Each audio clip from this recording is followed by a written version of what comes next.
Hello, welcome back to I Got Board Game. Woo! I I'm Got Board on. Game. I'm Ben, I'm John. and today we are here to review a game that came out back in 2016, according to Board Game Geek.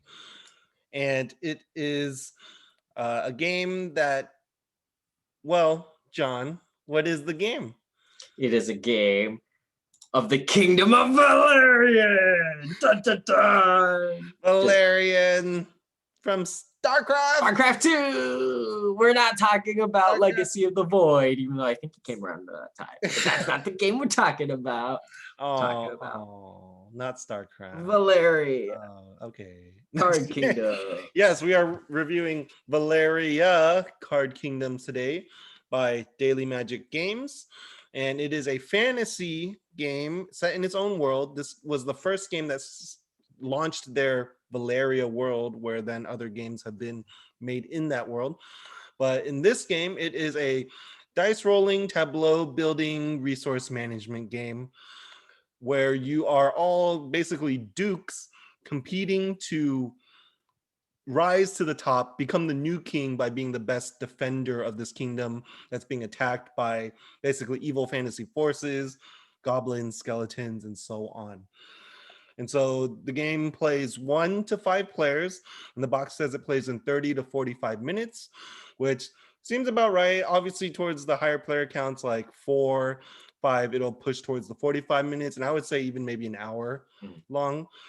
And so before we get into our review of it, I will do a very quick overview of how the game plays, how the game flows. Not all the details, but to give you at least an idea of how it plays. And so if you guys have heard of a game called Machikoro, some parts here, the main mechanism here will sound familiar, where you'll be rolling dice and then seeing which numbers come up and those activating cards that you have collected in your tableau to then get more cards or get more resources to then buy other cards and so on. But so in this game, this is how the game looks set up, where there will be 4 rows in the middle, with the top row being basically the monster decks. And so each deck is the set of monsters from weakest to strongest in a certain location, like the forest or mountains. And so you'll choose those however you want at the beginning of the game, which ones you want to play with that time. But you'll set up monster decks at the top.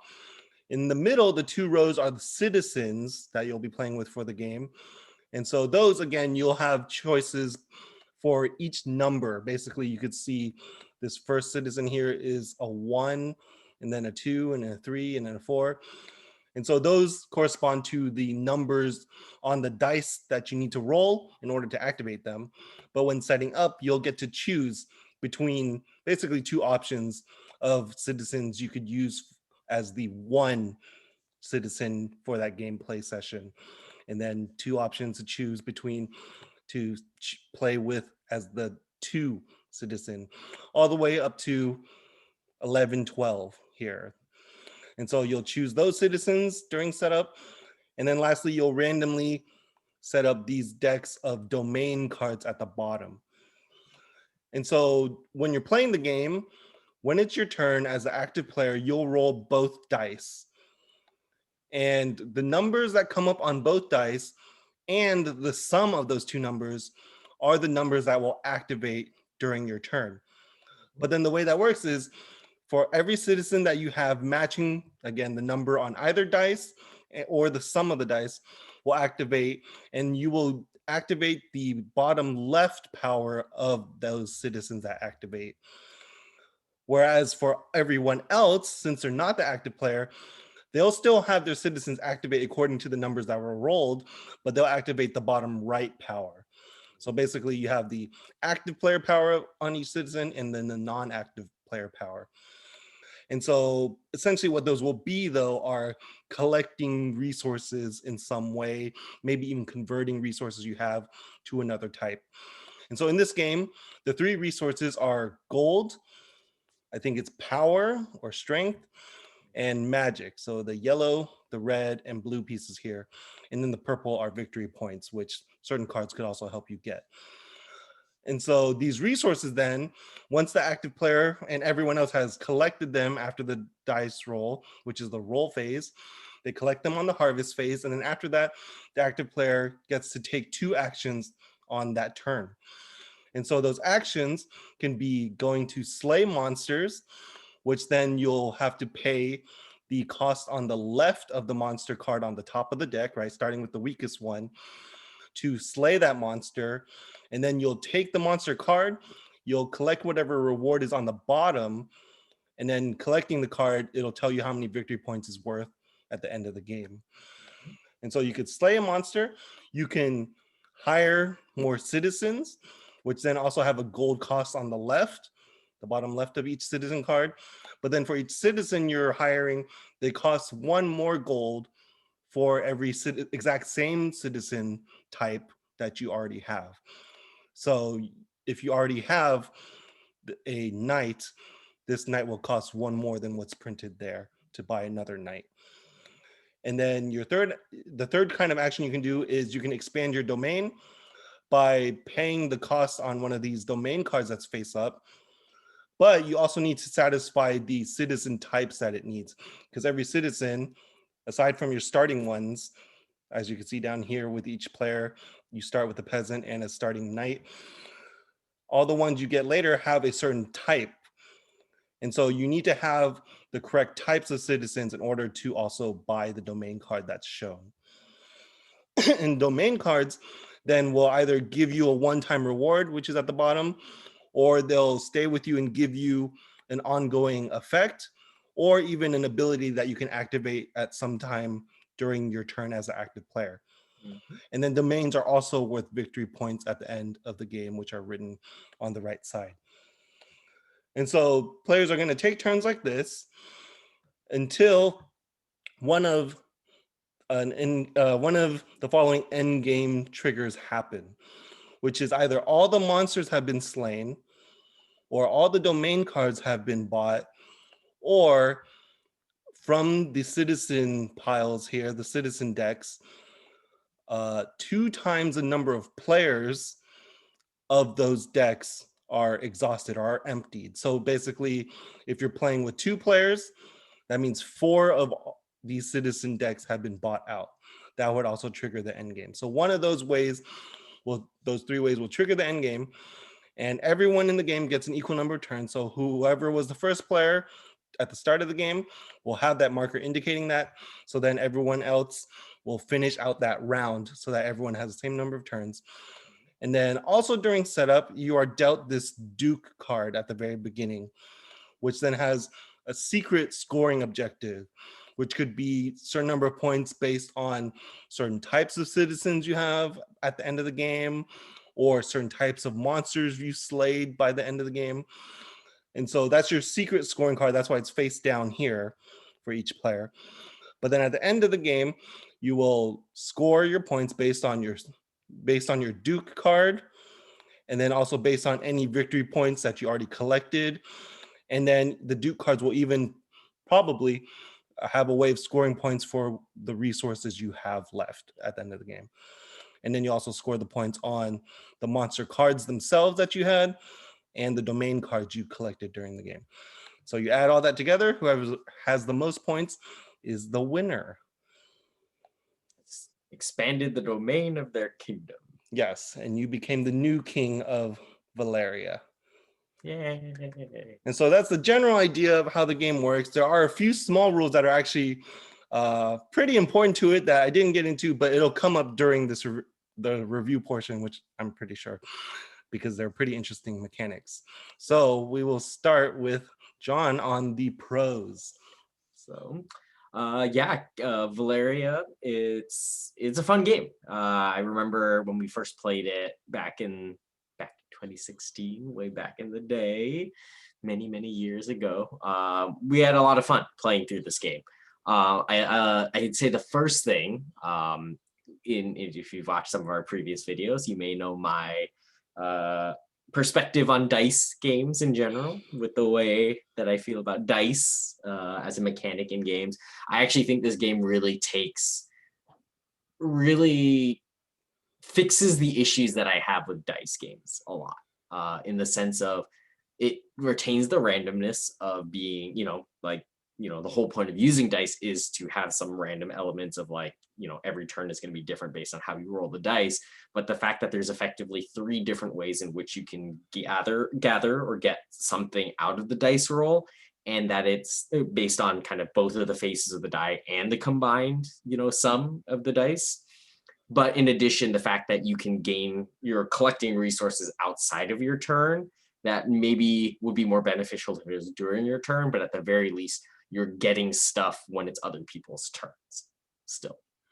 I think that's a really important thing to have in the game. And it's very useful because it means that you're not kind of locked into a singular role, kind of determining whether or not you're getting resources or not, right? And kind of being kind of the main focus of, like, if, like, no matter how many cards you buy or whatever you do, if you just have bad dice rolls, like you yourself have bad dice rolls, you still have a chance because other people can roll things to help get you resources and get you things. So that's one of the things that I really like, how they took that mechanic, and they took it as we mentioned before from Machikoro, an older game, this concept of the dice rolling and you gaining stuff based on the cards that you have in front of you, but it's kind of accentuated it and developed it in a way that makes it, to me, palatable and something that's really easy to get into, right, as a game mechanic. Yeah, I think on that dice rolling, I did kind of want to add to your point about how it deals with that randomness, which you don't normally like. Where then it's, since the die roll actually, like as the active player, you'll be rolling, but it's going to activate for everyone, right? Whatever the results are. I think that's one way that it keeps the randomness feeling fair, right? Because it's not like on my turn, I just happen to roll better than you, so I got better things. It's, I'm rolling and we all are sharing the same results, right? So then it comes down more to, how did you build up your tableau? Like, which citizens did you choose to get over those turns that then could even help you more on my turn than my role actually helps me, right? And so I think that's one way it helps make that randomness feel fair with the die roll, that everyone's using the same results all the time. But a clever part with it too is that when it's not your turn, it's activating the non-active power of your citizens, which is a weaker version, right? Versus the active player power on the card. And so in that way, it kind of like, made the randomness more fair, but there's still a little sense that, like, oh, but since it's your turn, you can get more out of it, right? So it's a nice little way of both balancing, but then not just making everything feel like the same, no matter whose turn it is, which I think would also be an issue. But then even just stepping back a bit and talking about this like dice rolling mechanic of activating whatever cards you have in front of you based on the die roll, I think when we initially played this game, it was such a nice advancement from the way Machikoro did it. Because I believe, if I remember correctly, and I did actually have Machikoro originally before this, I think it was the issues with it was that, one, you always rolled one die until maybe later in the game when you built a building that lets you roll two. But for most of the game, you're rolling one die. And so it's just one number activating a specific kind of building that you have. Where then in Valeria, you're rolling two dice from the beginning, and it's activating both numbers on them and the sum of them. So possibly three different numbers are being activated. But then also in Machikoro, I believe when you rolled your die, I might be remembering it incorrectly, but I feel like it only activated your buildings. Well, yeah, in Machikoro, the way that they did it is there's different colors involved. Yeah. So based on the colors of the card, it's either self, which I believe is blue, blue is everybody. It's an all activation. green is self And activation. then red Red was like the is if attacking somebody one. else activates, you gain a benefit Yeah, for them yeah. activating. And Okay. then purple, which is it always activates. Right. Yeah. So yeah, I remember there was still that kind of limitation with the activations in that game, which then also made it slower. I mean, that was more like friendly, right? Like to teach people new to board games how that mechanic works.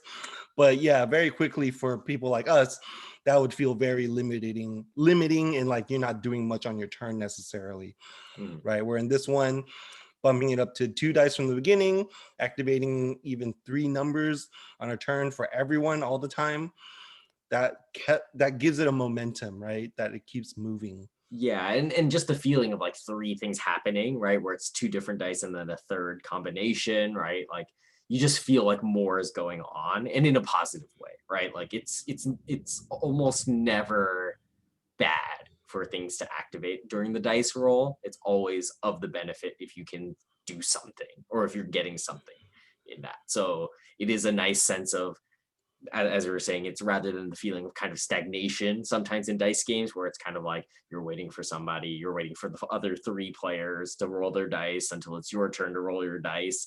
This game is like, even when somebody else is rolling dice, like you're really getting a positive benefit. The only other, or one of the quick games I can think of that is similar in that way is like Settlers, right? Where based on what people are rolling, you gain resources from that. But we have a lot of things to say about Settlers as a Settlers review, but in that idea of like, in Settlers, just only one die. It's only one single roll versus in this game, as we just mentioned, like you have the three different effects, and it's not the same, right? It's like there are different benefits, whether it's your turn or not your turn, which I also, yeah, as Ben mentioned, that's actually a really cool mechanic too, of like, yeah, Yeah, maybe you actually, did plan out well and you're like, oh, cool, I know that everyone's going to be rolling threes all the time. And then you get a lot of threes, but it's not your turn. So you still don't get a super major advantage compared to others. Like it doesn't like snowball in a way that makes it feel unfair for other players.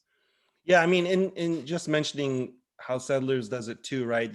Also is that limitation with Settlers of like if you built around the right place Yeah. to get the roll, right? Where then this is as long as you got the cards, right, which is a simpler goal to accomplish, right, than Mm-hmm. getting to the right location in Settlers, then you're basically eligible to have it activate on any turn. And but then also with that, I do want to say with the domain cards, then it's kind of like the idea of the buildings, the more advanced buildings in Machikoro, right? Which then once you can get to those, then they can really give you some kind of ongoing effect or some way to even activate on your turn. Mm-hmm. Like I think one of the main ways, the main examples in the rule book is like, a domain could even let you modify a number that you rolled as an Yeah. active player, right? And I think that's a nice touch, right? Where it's not just, coming into this game and expecting like, okay, rolling and everyone's getting something, and then I'm just gonna somehow get points on my turn, and then you roll, activates for everyone, and you'll get points. Like there's these layers to it, different steps that you can take of, maybe I want to slay monsters to get points that way and get a quick reward, like some resources from that monster, and then maybe getting the monster will somehow combo with my Duke card, which scores for slaying monsters at the end of the game. Mm-hmm. Or maybe my Duke wants to get domains, or maybe I just want this certain domain that lets me modify dice roll because I bought a lot of citizens of this number that I Mm-hmm. want to activate a lot when it's my turn. I think there's all those other things that we can even talk about, I think, that are pros. At least I would say at this point, the one I want to point out is the domains. I think Mm-hmm. that's a nice pro, a nice layer added to the game, that whether it's modifying dice or different things too, like there's a lot of different abilities on the domains, and those I think can keep it kind of fresh, Mm-hmm. right? Depending on if you want to go for those. And then to add to the pros in that, in conjunction with the domains, I think the other thing that I think this game does that's smart is adding in this fighting of the monsters as an additional way of gaining victory points or a way of gaining points beyond just domain building. Because if you think about games of tableau building and such, typically those games, the focus is like there's one primary way of gaining your points, or it's like really focused on one way, especially as this game is a resource game as well, which we haven't even tapped into yet of that, which we probably will as we segue into it. But it's this concept of like, yes, domains are a key, but in addition, you also have this other set of the monster cards that you could be hunting, right? So the way that you build fame in this kingdom, right? Like you could be a builder, right? Where you're really building this kingdom, right? If you're thinking thematically of how this game works. And that's how you gain your points, and you gain these kind of passive bonuses or active bonuses that might happen over time. You could kind of go a different route, which is fighting monsters. And by, if your tableau that you built out in the dice and resources you're gaining are all fighting, right? Focus on attacking, focus on battle, then you can gain your fame, or you can kind of control the kingdom and gain your kind of, fame with everybody by being like this hero monster slayer, basically, where you protected the kingdom is kind of the theme, and you killed like the biggest bads in the kingdom. So then that's another way in which you can gain points. And so it becomes this kind of play between what is the more important resources for me to get. Is it for me to focus on trying to build domains like I maybe see my competitors or opponents doing, or because I see they're already doing that, maybe I shift into, well, they're not touching the monsters and all of the weak monsters are out there for me to take. So I can just quickly grab a lot of points and get immediate benefits that can continue to help me either fight more monsters or be able to quickly buy a new, like a building domain, right, over time, right? So there's lots of, just by adding that different layer of something else that can give you points in a pretty efficient manner as well, really adds in that extra layer into the game too. Yeah, and I think a small part of the design with the monster slaying too that's cool is I mentioned in the rules that you basically choose which locations or monster decks you're going to be using during that game, but then they are sorted in order from weakest to strongest. Mm-hmm. And I think that's cool because then that's like a separate little competition to it in the game, where it's like, okay, maybe there's someone else I see also going after monsters, but then if I can kill this weak monster first, maybe the next one will be too hard for them when it comes to their turn now, so it's like okay, do I want to like just go for all the monsters in this location and push it to being the hardest one, and then maybe I think I'll be set up best to take down the hardest one and get the most points that way? Or do I want to wait and maybe have someone else kill the weakest one so then I can jump in and kill the strong one later on?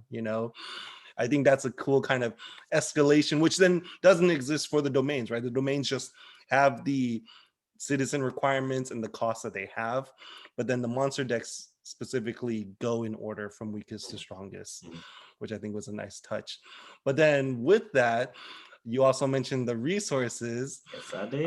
And so a small part, again, that's clever with the design, I would say, is that it's not just money in combat, right? Like 2 resources that you're spending, but there's magic. So there's 3 resources, which already in a resource management game makes quite a bit of difference, right? The more types of resources you have. But I think the coolest part of the design, the biggest pro I would maybe have for this, aside from the dice rolling and how that's handled, is magic as a resource in this game. And this is probably something I should have mentioned in the rules, but why it's such a big pro is because it's not just 3 different resources where, monsters, you use the power or strength resource to kill them, or money, you use that to buy citizens or domain cards, or magic is not just a resource that's maybe used maybe when fighting monsters also, but magic itself is a resource that can be used to support the strength and money resources. And what that means is anytime you need to spend strength or money to, again, slay monsters, get citizens, get domain cards, you can use magic as a wild, basically, resource of whatever type you're spending, but you have to spend at least one of that other type first. So for example, if a citizen costs 3 gold, if you spend at least 1 gold, you can spend 2 magic as 2 more gold. to add to it. So you always have to spend that base resource first in whatever you're buying or spending it for then magic to then also count as that type. Like you're using magic to make more money. Yeah, make more money or become stronger, right? And I think that's so smart because and not only because it can be a wild in that way, but then there are cards that then straight up need magic itself. Yes. So then as powerful as it sounds as a wild resource, it also has that interesting limitation, right? Of one, you have to play either the money or the strength resource first, right? At least one. But then also you're balancing that with, okay, I'm going to use magic as wild to count as money, but then the card maybe also needs magic. So it's like, ooh, am I going to like burn through so much magic that way using it as wild and magic resource? Or do I still want to just try to get money first, you know? So yeah, I don't know if you have anything to say on that aspect of the resource and magic, but I No, think I think you covered it pretty well. I think it's just the balancing act of these resources and not just being exclusive resources that are only used in one way, right? It's like I think you've even talked about it with like cards in card games where you have multiple uses for the same thing, right? So even in this, or at least magic in this game specifically, like, and it's kind of the concept, right? It kind of fits the theme of magic when you think of fantasy, right? Magic isn't only like a one stop or one trick, right? Like magic systems in fantasy typically have lots of varying functions that can be utilized. So in this game, by in a very simple way, cleverly putting it into like this concept where it's like magic is used on its own, right? Of course, to fuel magicy things, right? Magicy things, right? But you can also use it to augment strength, right? Like if you think of magic, like fantasy games in which like, you know, your cleric or your mage gives buffs for your, you know, heroes or for your warriors to get stronger to be able to fight the monsters, or, you know, you use magic to do support for building up your country, building up your kingdom, and how they, you know, infuse magic into the daily life or economics or whatever, right? Like it is a way in which, you know, well created fantasy worlds do it, and that they could even put it into a game like this in the way that they did is pretty clever, right? So and then a few other, I guess, smaller pros I would want to point out here, because those are, I think, the big ones. I would say one, like the artwork is done by the Miko, which is he's actually a pretty well-known artist in the board game industry, done art for a lot of games, and you can tell even just looking at the cover of Valeria, he has a certain style, right? Whether he's doing different genres like fantasy or sci-fi, like there's still a recognizable style to how he does it, and I think it looks really nice, right? It has a certain cartooniness to it, but I think kind of the coloring and details do make it not look like silly, you know, but it is still that kind of imaginative, maybe even more like cartoony or kid friendly style of this art, not like super like detailed and gritty and dark, you know. And so yeah, I think it looks really nice.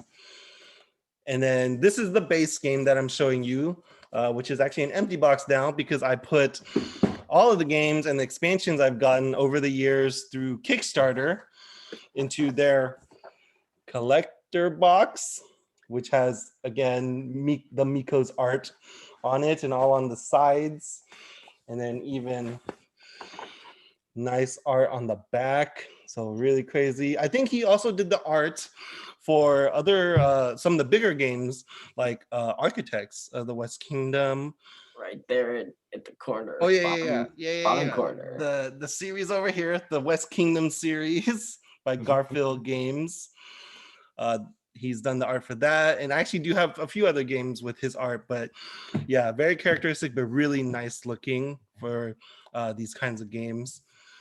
And then I think aside from that, the quality of the production is pretty nice. Like this box actually right now is very heavy with everything in it, but you know, it's not like I feel like it's like very thin, you know, material or anything like it's gonna break while I'm carrying it like this.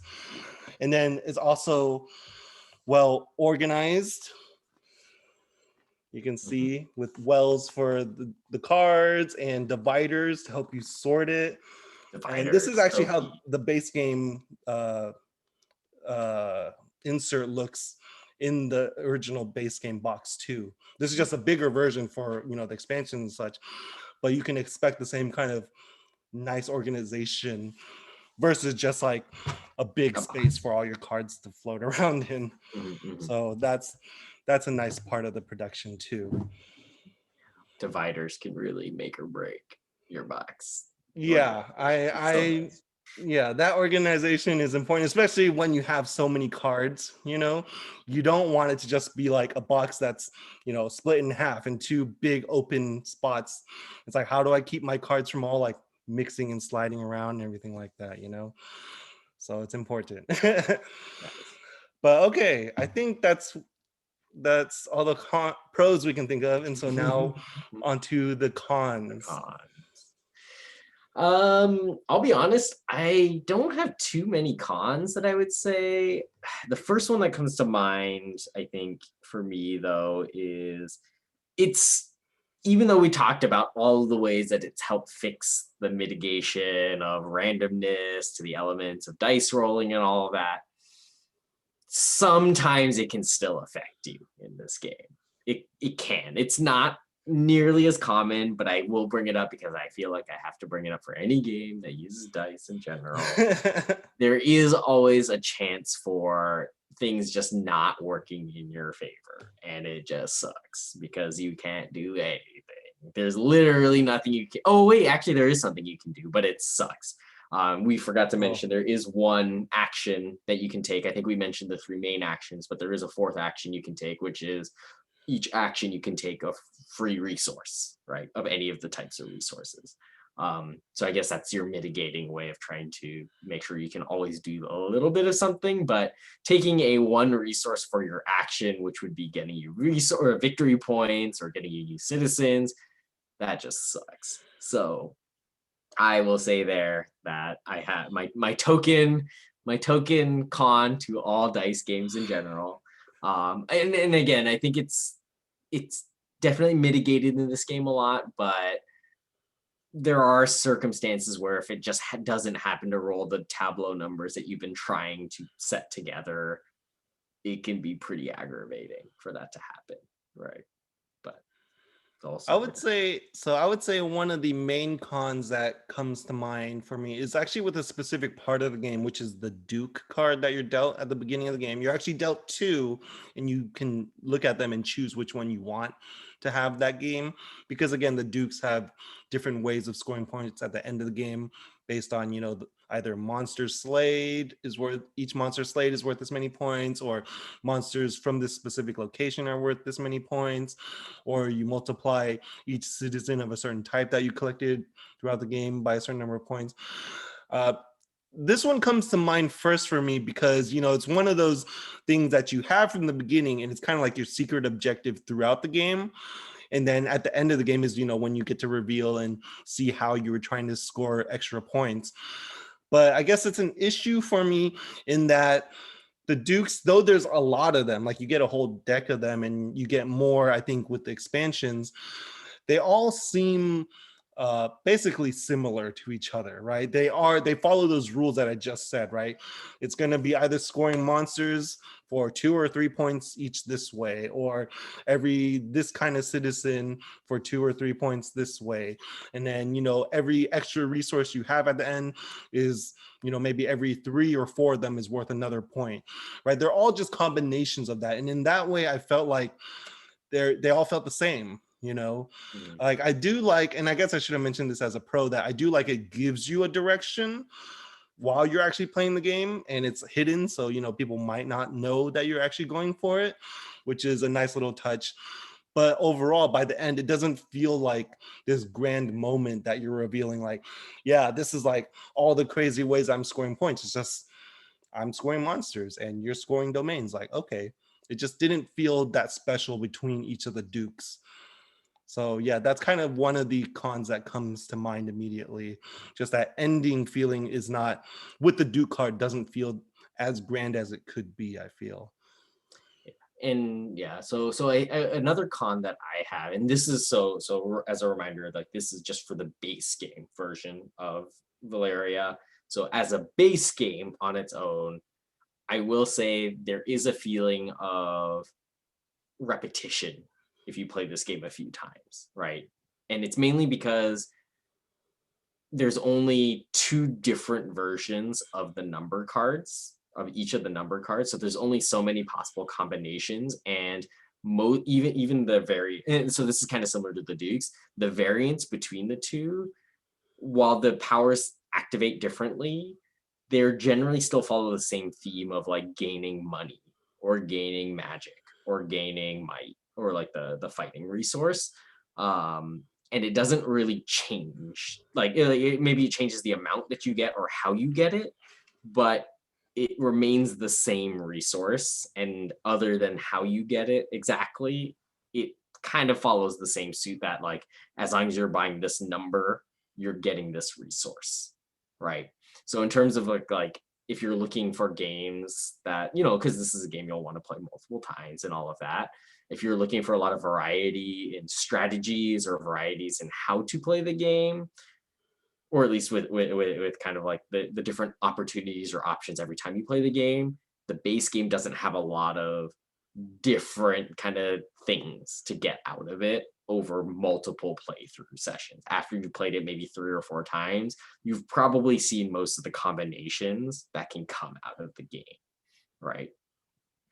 Yeah, kind of relating to that too. My other big con that comes to mind actually has to do with the resources themselves, not the magic, but the idea overall that, even combat, the same as hiring a citizen or buying a domain card, they're all just spending resources, where in a lot of games, like especially fantasy board games, combat is done differently than purchasing things, right? Like in a lot of other fantasy games, especially RPGs, right, there's a whole system or a simple system for like purchasing. You get to a shop, you can spend money or whatever you got to buy whatever, and then when you're out adventuring and you're fighting, maybe there's a dice system or a card system to do damage, where then in this game they're put on the same level, right? They're both just ways of spending different resources. You're either spending strength resource,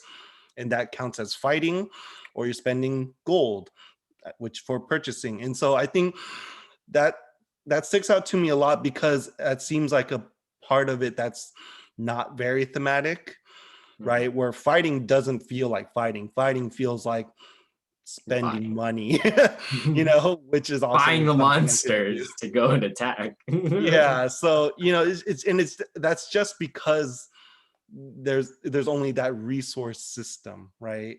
Where then everything is made into those resources, both fighting and actually buying things. And so as much as I actually enjoyed hearing you during the pros mentioning all the thematic details, I think this one kind of sticks out to me as a big one where it doesn't feel thematic. I'm just always trying to get these tokens, and they're supposed to count as different things, but they just feel like I'm paying resources for something. I push the theme because I mean generally it's a nice way of using resources to try to get that similar feel out of a game, which I would say it does it in a way that a lot of games that would also use resources in that way of like combat, like theirs are worse, in all honesty. No, yeah, like I think this is the I closest you can get to like you spend resources like strictly like pot buying in that way, right? I get what you're saying. But in a way, similarly, there is a little bit of a disconnect. And this is kind of a thematic thing now, or kind of the way like the nature of the mechanics. There is a disconnect of the citizens that you're buying not really interacting with the world that you're creating, right? If that makes sense, right? So like the concept of this game is you're working in this kingdom to basically try to become, the ruler of Valeria, right? And the way you do it is, you're hiring citizens effectively, And then by hiring these citizens, they generate this resource for you that then builds you a building or gets you monsters, basically monster trophies. So it's kind of also a little bit weird because like typically in like these kinds of like kingdom building games or like domain building games, right, or like tableau building games, like you're building the actual kingdom itself usually, right, thematically, right? So in this game it kind of covers it with domains, but as we said, like you don't necessarily have to do it with through domains. So it's almost this like merging of two different genres of games Mm. and trying to bring it all together as one cohesive whole. um and it sort of hits the marks in some ways, as you know, as I very, you know, vividly explained in the pros about how like the systems work. But at the same time, there's also this weird, like, if you kind of take a step back and really look at it, it also doesn't really fit, right? Or it feels like it's just like domains are its own thing, citizens are its own thing, Mm. monsters are Mhm, its own mhm. thing, right? And there's not really like this interplay, like, because I bought these citizens, that's why I can fight these monsters, Mhm, right? Like mhm. that, there's a clear connect to that. I bought warriors, so these are the specific warriors that went to fight the Mm, monsters, right? mhm, I mhm. could have one warrior and I just happen to generate a bazillion, you know, like fight resources, but I only have one warrior and it's all like I have a bunch of like blacksmiths.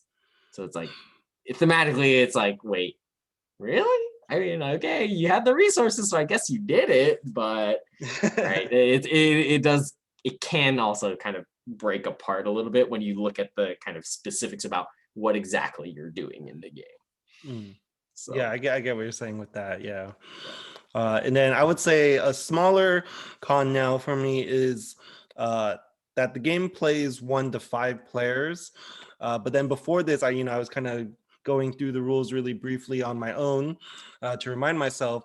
And then I did come across again the 5th player variant, the 5 player variant, which then has its own different, slightly different rule, uh, which basically has a involves a token that comes with the game called the rest token.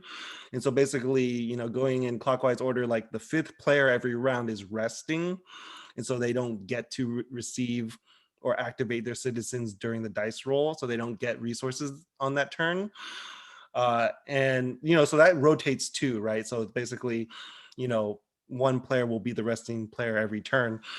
But then I think in having that rule to have 5 players work just seems like it shouldn't be a 5 player game, Yeah. like, and this caused an issue. I remember playing with friends years ago where I didn't realize there was that different rule, but then later on learned why there is that rule is because if you're playing with 5 players, that 5th player, they're getting resources on every other player's turn also. And so by the time it actually gets to their turn, they've gotten a lot of resources not in their turn. And that's what was the issue that happened when we played without realizing that 5 player rule, because then everyone just had bunches of resources when it came to their turn, and we're even running out of tokens in the box, and we're like, what's going on? Like, how are we running out of these tokens? And it's because there needed to be a player not collecting every Mhm. turn, right? And so that makes sense why it needs to be there. But then on Begs one the hand, in question. adding it, it kind of goes around part of the brilliance of the game, right? That everyone gets to activate on every Yeah, turn. But then exactly. if you need to put a limitation on that, then you basically are stepping back and letting one player not play as everyone else would be playing Hmm. normally. And then the other thing is, again, then you needing to remember that there's a special rule when you're playing with 5 players, uh, because that was the mistake we made. It's like, why did they even make it a 5 player game? They really should have just made it 1 to 4 player, I would say. Yeah. And Yeah. so it's a little annoying detail Hmm. where, because also like for us, there's been a lot of cases when we've had game nights and it's like, what's a good 5 player game, right? Like 4 is the really common number in the board game world, right? 4 player games. But then ones that are actually 5 player is maybe what you need a lot of the times. But a lot of those don't exist. And so then to actually say it's 5 players, but not really, it's like, why would you do that to us? Just make it another 4 player game. We'll understand. Hmm. Hmm. Yeah, that was a little ranty of me. That's fine. I mean, it makes sense. It's like mechanically, you're basically saying you can have a fifth player, but basically one player every turn is not really playing the game. So it's like, well, then why are we playing this game? Let's Yeah. just go play Sheriff of Nottingham instead or something. It's like why not make it a 6 or 7 player game and you just have 2 or 3 players not playing every turn? I don't know. I was just about to say you could have 8 players and 4 people are not collecting every turn. So that would, but that I mean that's more of kind of a con that's like a letdown about the game, Yeah. that they did it that way. But yeah, I think those are the cons that come to mind for me. I don't think I really have much else. Something I didn't mention during the pros is that the symbols on the cards, this is a slight con just because when you start the game, like you can give everyone a reference card, which then kind of has the symbols on it, like the symbology and how to read cards, because there's no text on the cards, which is actually a pro. Should have mentioned that earlier, right? A game that you don't actually have to read each citizen card to know how it works. You just read the symbols of you get this much money, or you change this resource into this resource when it activates. And so you can give everyone a reference card that has this symbology that then explains how to read the cards. But it's just a small con because there can be quite a few symbols. Yeah. And as intuitive as it is, when you have someone like look at that reference card the first time, I think their initial reaction will be like, oh, that's like a lot of symbols. Like, it doesn't even process first, like, oh, it's really easy to understand how to read the symbols. It's more just, oh, that's a lot of symbols. I got to learn immediately right now. And so, yeah, just a very small con that there are these different symbols used as the language of the game to read the cards, which is ultimately helpful, but can just seem a little daunting in the beginning, I think, for people. So, yeah. I think that's So good. those are our thoughts on Valeria. And so coming into the end of this video, we will move on to our final thoughts, our scores, but then also John guesses the weight. So we'll have John guess the weight of the game and also give us his rating, his score for the game. So yeah, so overall, as I said, I think it's a solid game.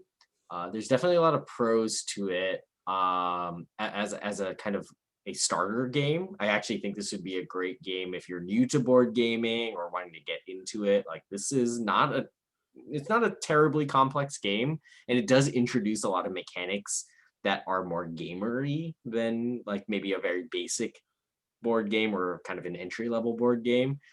So it kind of runs at level of like in between beginner and intermediate level board games, if you say that, which will reflect in my weight rating probably.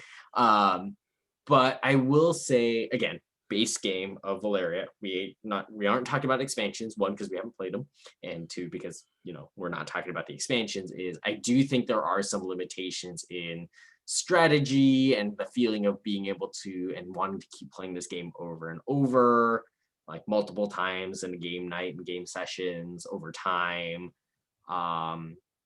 Again, some of the limitations of like dice or of like dice games in general, but again, not as bad as other dice game and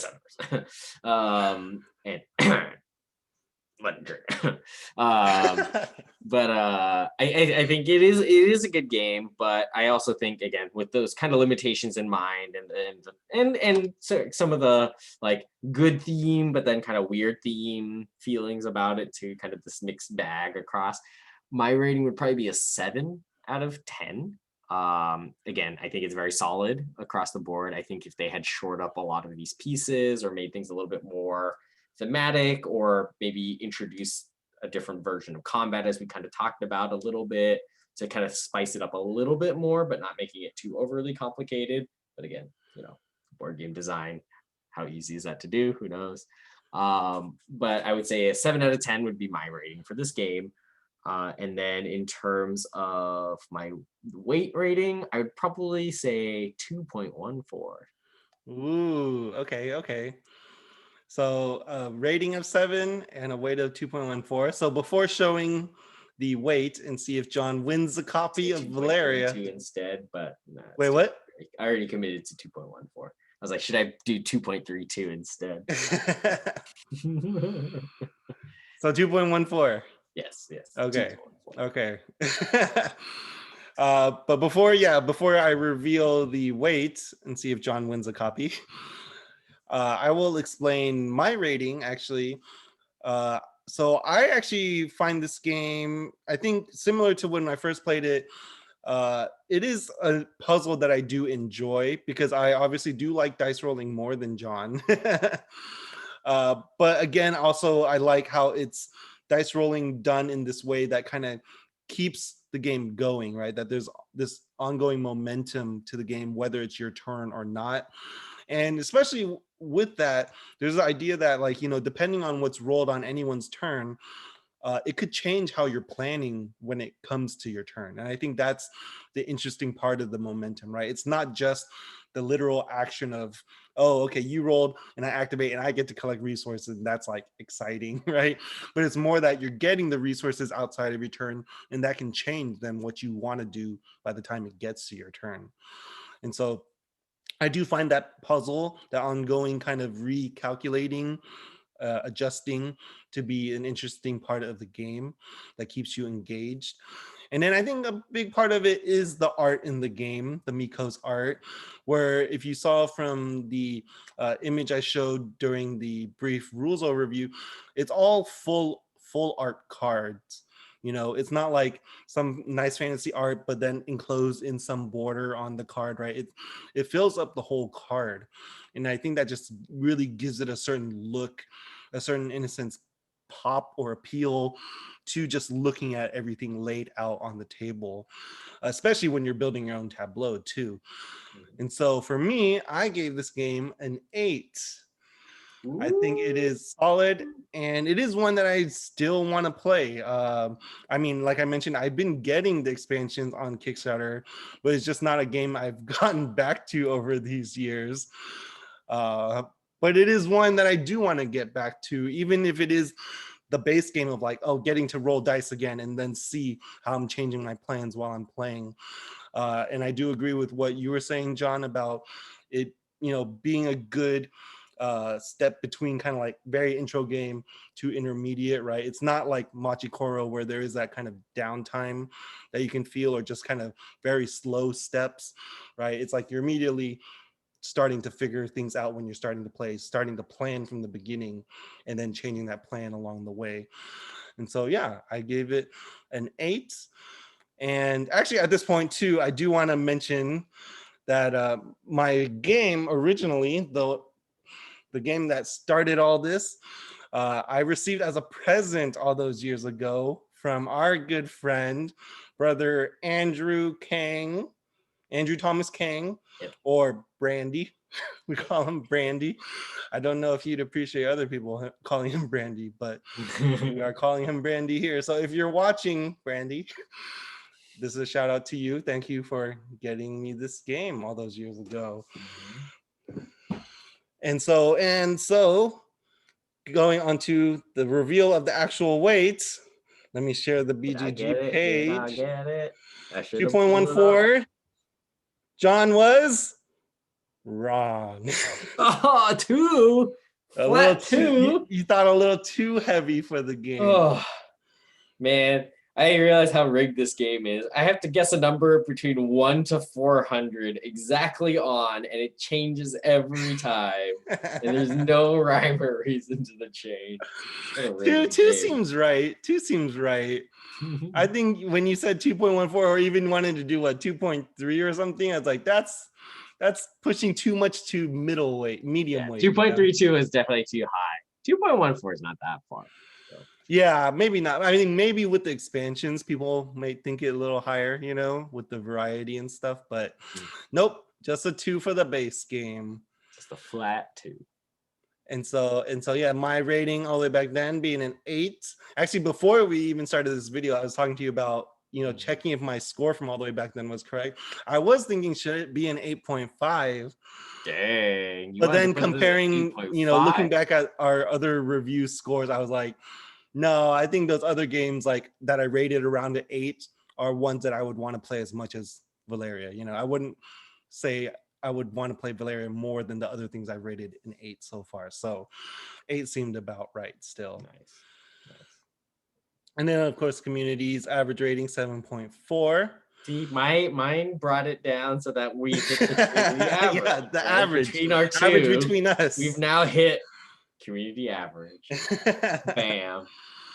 And so then That the was last fun part I play. want to mention that we've alluded to a few times are that this game does have expansions. And I believe so far there's been 3 expansions over the years since the game came out.